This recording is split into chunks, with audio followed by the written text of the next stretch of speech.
should have shaved my legs. You know, Chris, I always get so many. Where's Chris? Why isn't Chris being on YouTube anymore? Where's Chris? Here I am. Here's Chris. He's. I'm trying to design some good new speaker stuff. So I mean, I need to also, be a part of the community here more. Right, so. And we really appreciate it. And I have promised everybody watching out there that I will get Chris in here more to talk about speakers, to talk about stereo, because Chris is one of the brightest guys I've ever met in my life. And I want to be able to pick your brain, which is better than picking your nose. So. Well, thanks so much, Paul. That's an honor, and I will try. I've got some new stuff to talk about, okay. So I feel like it's not without cause. Like I can bring some new stuff to show everybody. So, well, one of the reasons we're here in our daily close because the sales guy said, we're getting so many questions. Mm-hmm. The new amps, the new PMG Signature amps. And the monoblocks, the 800 and the 400 monoblocks, they're pretty easy to understand. I mean, there's an 800 watt monoblock, mm-hmm. and there's a 400 watt, but the stereos are, I think they're a little confusing for mm-hmm. people. And we wanted to talk about what the difference between the two stereo amps, the 200 and the 400 are. So back in the day, we used to have these little amplifiers. This is back in the day when biamping and all that was a thing. And as I've talked on the channel before, biamping, in my opinion, has always been because amplifiers and speakers, but mostly amplifiers, weren't really up to the task of being full range. Mm-hmm. And so if you had a sweet little vacuum tube amplifier on the top end, that worked really well. It didn't have any bass, and the bass amp didn't have any top end that you wanted to listen to. So that was a really good combination. But today, with the technology that we have in the PMG series and a number of amplifiers, those problems are gone. And what we find is that we're more interested at this point in, I think, the load. And that's something I wanted to talk about, because the load is the loudspeaker. So maybe you could touch on it, because I know it's confusing to people. Yeah, you can never make it too easy. I think, as a customer, or when I'm shopping for stuff and I have some choices presented to me, I want to make sure I'm not making the wrong decision. Right. I think there's a certain fear of, when given similar choice, apparently similar choices, like, boy, what spec should I be worried about? Like, what's most important? I don't want to make the wrong decision and then in the future have a regret. And it kind of puts people into this analysis paralysis mode, especially right. in audio, where we take a pretty simple thing, listening to music and having associated electronics, and when they're ratcheting up the performance, these small differences, people get hyper focused on them. And as a manufacturer, we try to offer options to people, and sometimes that becomes a little confusing because you have two somewhat similar options. Like, we make 3 amps in the same chassis. We have a mono amp, we have a high power stereo amp, and we have a lower power stereo amp. But the thing that's a little confusing, it's all in the same chassis. It's all in the same chassis, and that leads to slightly different performance characteristics. Mm-hmm. And which one should you choose? Right. And speakers are. Let's say we have a pair of FR30s. I mean, we're going for the bigger one, right? Yeah. Well, that's a good question, because speakers are part of the loop. They're the load that the amplifier sees, and not all speakers are universally have the same performance characteristics. So a few key specs to keep an eye out for are what is the impedance of the speaker. Mm-hmm. And impedance is, speakers unfortunately aren't just a resistor and aren't a constant load like a light bulb or something like that, or a resistor. They are the dynamic woofer in the speaker. Its mechanical characteristics, electromechanical characteristics are reflected in the impedance, so it's this dynamic load somewhat. So if it's a 4 ohm speaker, it's going to 3 and to 2 and up to yeah, you have this modulus and, of impedance, and, right. and it's kind of an average number, but there are electrical phase characteristics that as the impedance is low and the phase is also rotating or is away from zero, it becomes closer to like a short circuit for the amp. Right. And so some speakers have pretty difficult loads, even though they're nominally the same impedance. So if you have a 4 ohm speaker, per the FTC, you're supposed to only have it drop to 3.2 ohms. But some speakers drop below that, and some have more reactive loads, especially around their port tunings or bass, or if there's a particular crossover thing that's going on. So those speakers become harder to drive, and you need an amplifier with more current capability. A lot of those speakers tend to be pretty sensitive, because when the impedance goes down, the voltage sensitivity goes up. So you don't necessarily need a ton of power for those speakers, but you need to be able to deliver current and something that can function well at a low impedance. But then there are other speakers that maybe have a more benign impedance but somewhat lower sensitivity. I think something like a Magnapan would be an example of that, where it's a panel speaker that has an almost linear impedance. It's not super high impedance, but it's not a reactive impedance. Right. But they're fairly low sensitivity. They range from like 80 to 86 dB. So you would maybe need an amplifier that has There, the 400 would be a great choice. Right. So I think one of the questions is, what speakers am I using?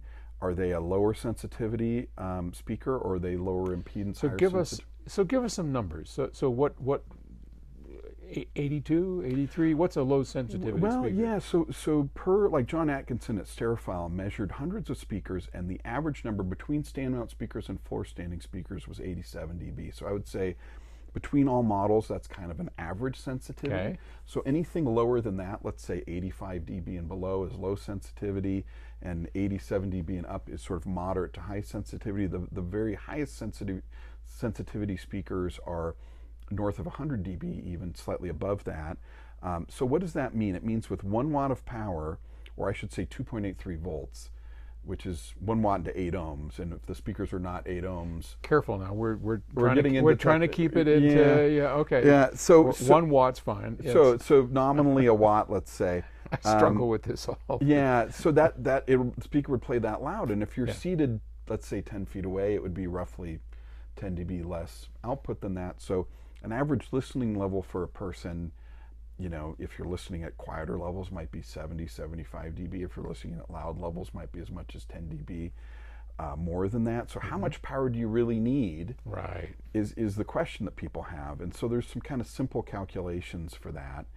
But the funny thing about all this audio stuff is that it's a log scale. So going from 100 watt per channel to a 200 watt per channel, you're only gaining 3 dB of output. 3 dB, right. But it makes a difference on a speaker if you have a low sensitivity speaker. So I would say in general, if you're below 87 dB, consider a higher power amp, especially if it's a larger speaker. And if you're above that, consider an amp that's like the 200 is a very sweet sounding amp, offers a lot of linearity in the first 10 watts of power. I mean, it could certainly go beyond that, but that's its super sweet zone. So that's kind of maybe a simple kind of litmus test of which direction should you go. I think people also listen differently. Some people really want to rock and roll. When I was on the sales side of hi-fi for a while, even though I'm a much better engineer than a salesperson. But we used to joke that when I worked at a hi-fi shop, that the system only needs to go to its maximum output level like twice, and it's when your buddy comes over for the first time, and is one of those times. So you want to be able to cover that, that range without fault. But I think people have different listening preferences if they're in an apartment or more intimate setting. Sure, they do, and I think that's a really good point, because if you listen to jazz, classics, and it's more on the quieter side, you can, an S200 is more than sufficient. But you also, headroom is an important aspect of it too. One of the things I want to, maybe you could touch on, is there's a constant thought out there that people have, and it's obvious why it's a constant thought, but big speakers need more power than small speakers. And we know that's not true, Right. but maybe you could touch on that, because that doesn't make sense to people. Like, these beasts right here are, I mean, they're big, right? And you can't see it, but the FR5 is quite a bit smaller, but it actually needs a little more power. Yeah, it's basically the opposite of what you would think. A larger speaker, all things being equal, has higher sensitivity, for a given cutoff and stuff. So the FR30 speakers take a quarter the power for a given amount of output, and so yeah, they're easier to drive. You can use a smaller amplifier to get to your desired level, and that's can be even more the case with these large horn speakers or other things that people may have. Sure. But again, looking at the sensitivity, the FR5s are what, 85? No, they're like 83, 84. 83, 84. Yeah, so and these are 80, 88, 89. So you end up having, then again, these can have a much higher maximum output level, because like this woofer section can handle 600 watts of input before it reaches its X-max, its mechanical limit. So it can play a lot louder with the big amp, but do you need a big amp to reach your desired level? Probably not. It depends on your room, your listening, the whole bit. Yeah, sound drops off by half every doubling of distance. I mean, there is a reverberant feel in the room that holds the sound level up somewhat, but if you're seated 15 feet away, you suddenly need way more power than if you're seated 8 feet away. Right. So part of it is room setup and listening distance, and people in near field setups where they're seated at a desk or something and have speakers right next to them, it's even less power needed. Yeah. So you can get away with fractions of that. So I think, unfortunately, we can never make it simple enough, and I'm not sure that I did a good job doing that. But you did fine. As an example, Terry and I have the FR5s, and when we had a choice of which amplifier to bring home, we took the S200 because in our listening scenario, I mean, we've got this, right? So our living room is not where we just do critical listening. We crank it up, and we like to crank it up, and it's got to sound great, but it's not a critical listening area. So the S200 was perfect for us. But if I had it in a room, I'd probably pick the 400. Yeah, and it's something where a lot of stand mount speakers can't really handle more than 100 or 200 watts of input total before they reach a distortion limit of the woofers. Yeah. So, speaker size has some impact, but generally, I think your rule of thumb is a lot better. I just well, it's just, I want to dispel the notion when people look at these giant, like you look at a pair of Dunleavys. I mean, they're huge, right? Or the IRS-5. The IRS-5. Do you remember the efficiency of that? That was the panel is pretty high sensitivity. Yeah. So it's something where, but those things are 7.5 feet tall. Right. So big speakers, even though it's counterintuitive, generally require less power. Yeah, exactly. So you shouldn't, I don't know, get too don't focused just on... look at your speaker and go, I've got a little one, I don't need that much. I've got a big one. Like Chris says, look at the sensitivity, and certainly email us or talk to us if you need some advice. But I think your rule of thumb, like 87, 88 dB, that's kind of right there in the middle. And of course, impedance dipping down. Good God, the Kappa, what was the Kappa 9s? I think they went to like 0.8 ohms or something.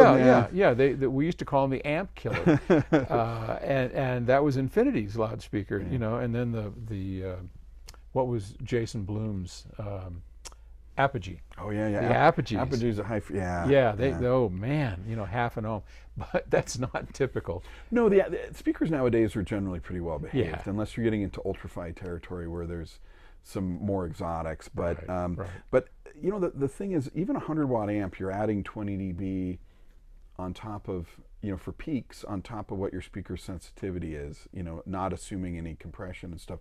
So even that it's a lot of output. I don't think people quite understand how much power they're really using. On average, you're using a couple watts of power. Exactly. And the rest is just for dynamic peaks.